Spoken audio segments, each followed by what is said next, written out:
Imagine a space so tight, you cannot lift your head, you cannot turn around, you cannot breathe.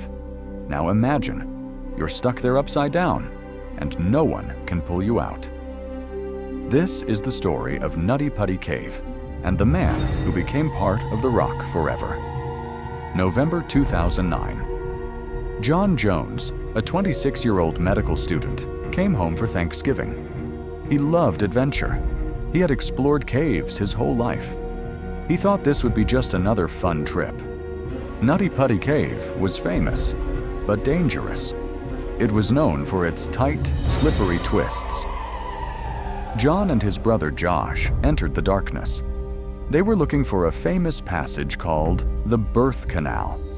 To get through, you had to suck in your stomach and crawl forward. It was a challenge. John found a hole. He thought it was the birth canal. He went in head first. But it wasn't the birth canal. It was an uncharted fissure known as the Scout Eater. As he pushed forward, the walls got tighter and tighter. Gravity began pulling him down. He thought if he just squeezed through the narrow spot, it would open up on the other side. So he exhaled all the air from his lungs and slid forward. But when he tried to inhale, he couldn't. His chest was wedged against the rock. He was stuck, upside down, 150 feet underground, and the cave was not letting go. His brother Josh found him. He grabbed John's legs and pulled with all his might. But John was wedged too tight. Pulling only caused him screaming pain. Josh realized he couldn't do it alone.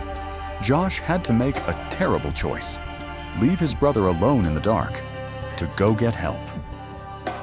For the next hour, John lay in absolute darkness, upside down, blood pooling in his brain. The call went out. Dozens of rescuers rushed to the desert, but the cave fought them every step of the way. The tunnel was so narrow that only one rescuer could reach John at a time. They decided to use a pulley system. They drilled anchors into the cave walls to hoist him out.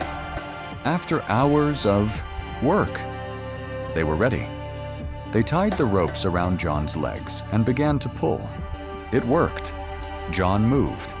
He was lifted high enough to make eye contact with a rescuer. He asked how bad he looked.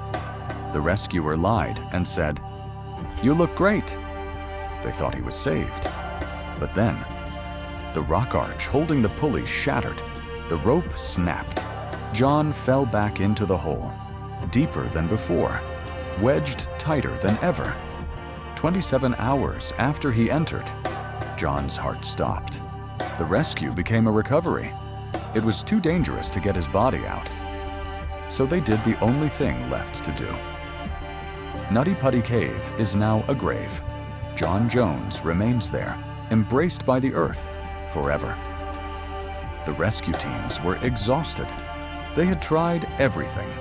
The family had to make the hardest decision of their lives: to leave John where he was. They couldn't retrieve his body without risking more lives. On November 26th, they began to pour the concrete. They filled the entry shaft. They put explosives to collapse the roof. Nutty Putty was gone. John is still down there today, sleeping in the silence. A plaque was placed to warn others and to remember the husband, father, and son who never came home. The cave is sealed, but the story remains. A reminder that nature is beautiful, but it has no mercy.